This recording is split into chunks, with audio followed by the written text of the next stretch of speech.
तो मंत्रालय को लेकर खींचतान और यहां पर सीधी आर पार देखने के लिए मिल रही है शिवसेना शिंदे गुट और एनसीपी अजित गुट के नेताओं में। इस बीच शिंदे की सेना की ओर से खुलेआम अब गृह मंत्रालय की डिमांड तो रखी जा रही है, लेकिन शपथ ग्रहण के बाद जब देवेंद्र फडणवीस से पूछा गया गृह मंत्रालय किसका होगा, तो उन्होंने ये कहते हुए इस सवाल का जवाब टाल दिया कि अभी तो तीनों दलों की सरकार है और गृह मंत्रालय सरकार के पास है।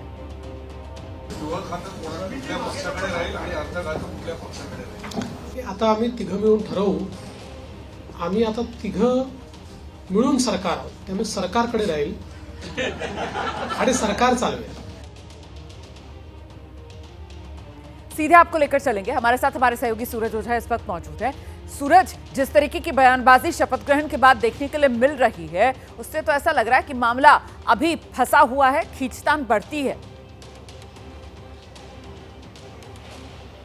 जी बिल्कुल, जिस तरह से बयानबाजी आ रही है उस तरह से तो ऐसे ही लग रहा है कि खींचतान अभी चल ही रही है, पिक्चर अभी बाकी है और भी टर्न्स एंड ट्विस्ट देखने मिलेंगे। मैं दिखा देता हूं कि ये यहीं पर सारे नेतागण आए थे जब ऐसी बयानबाजी हुई। यहाँ पर सीएम भी आए थे, डीसीएम आए थे। तो आपने देखा होगा कि सीएम और डीसीएम दो एक तरफ बैठे थे तो दूसरे डीसीएम एक तरफ बैठे थे। मतलब आप देखिए कि जब इनकी पिक्चर ऐसी देखी जाती है उसमें भी ऐसा देखने मिल रहा है कि कहीं ना कहीं ये दुखी हैं, खुश नहीं हैं।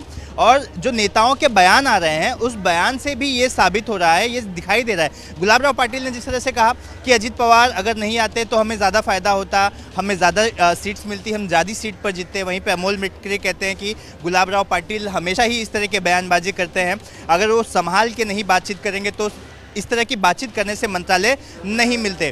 तो तमाम तरह की खींचतान हम देख सकते हैं कि महायुति में देखने मिल रही है। कल ही शपथ ग्रहण समारोह संपन्न हुआ है, मुख्यमंत्री और दो उप मुख्यमंत्री ने शपथ ली है, लेकिन अभी भी मंत्रालयों को लेकर सस्पेंस बरकरार है।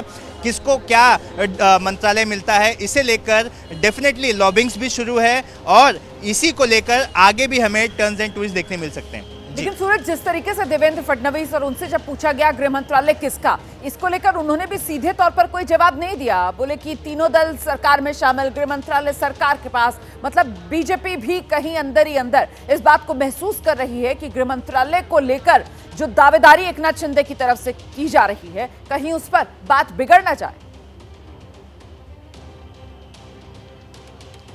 बिल्कुल, देखिए मेरे साथ मैं आपको दिखा दूं, यहाँ पर कालिदास कोलंबकर हैं, सबसे सीनियर बीजेपी नेता हैं और 9 टर्म से विधायक हैं। मैं उनसे बात करूंगा। सर, आप लाइव हैं एबीपी न्यूज़ पर, जानना चाहेंगे कि शपथ ग्रहण समारोह कल ही संपन्न हुआ और अभी भी खातों को लेकर, मंत्रालयों को लेकर खींचातान शुरू है। गुलाब राव पाटिल कहते हैं कि गृह मंत्रालय और फिनांस उन्हें चाहिए, अजित पवार नहीं आए होते तो और फ़ायदा होता।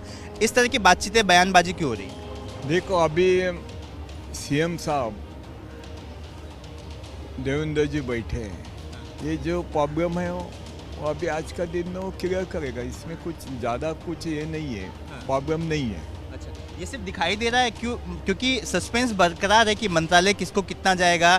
नेता खुलकर बयानबाजी कर रहे हैं। अमोल मिटकरी कहते हैं कि गुलाब राव ना बने, तो इस तरह के बयानबाजी भी अब सामने आ रही है। देखो, अभी क्या बोलेगा, मैं इन लोग को इतना ही बोलता है, जो जिम्मेदार हम लोग के जो बॉस लोग है, इन लोग पे ये जिम्मेदार है, इन लोग ने ये काम करना चाहिए।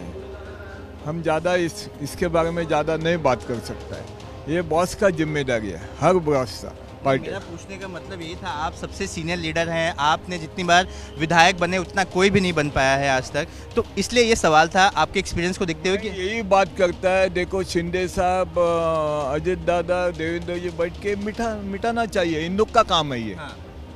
ये हर जो स्टेटमेंट देते हैं इन लोग का ये काम नहीं है, काम इन लोग का है, जो बॉस है ना हर पार्टी के। बयानबाजी क्यों आ जाती है?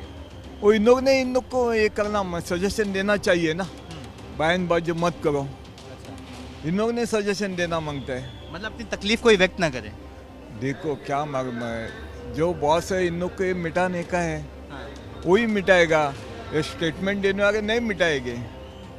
समझा ना। जी सुन रहे थे कि कालिदास कोलंबकर जी थे, सबसे सीनियर लीडर हैं बीजेपी के, जी। 9 टर्म से विधायक हैं, गिनीज वर्ल्ड रिकॉर्ड में भी उनका नाम जाने वाला है। जी। वो कह रहे थे कि अगर आपको आपकी कोई समस्या है, उसका निवारण चाहिए, तो वो 3 बड़े नेता ही बैठ के कर पाएंगे, इस तरह की बयानबाजी से नहीं होगा। तीनों नेताओं को भी बिल्कुल अपने जिम्मेदारी वो जो इस तीनों तरह दलों के लीडर बड़े हैं, नेताओं को कहीं ना कहीं देते हुए यहाँ पर नजर आए कि इन्हीं को लगाम लगानी चाहिए। जिस तरीके की ये बयानबाजी और वो भी सार्वजनिक तौर पर खुलकर सामने आ रही है, उससे कहीं ना कहीं महायुति में सब कुछ ठीक नहीं, संदेश तो जाहिर सी बात है यही जाएगा ना।